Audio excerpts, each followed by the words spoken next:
বন্ধুরা, আজকে আমরা টপিক নুডলস খাবো। সেটা খেতে খুব মজা, কারণ হরলিক্স দিচ্ছে। হাই বন্ধুরা, দেখো এখানে কি কি আছে। এই শসা, একটা মশলা এক রকমের, একটা মশলা এক রকমের, আর একটা শুনতে এক রকমের একটা সাউন্ড। দেখেন হাই বন্ধুরা, আমি এখন জল খাবো। বেশি দিন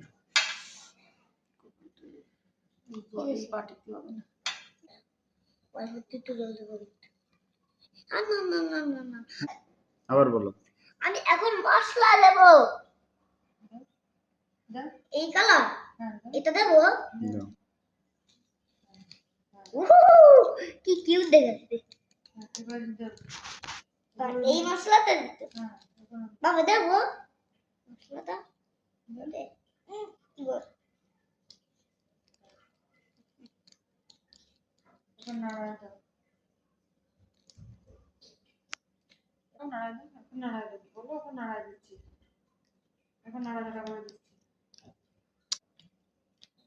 একটু ফুটন্ত গরম জল দিয়ে রান্না করতে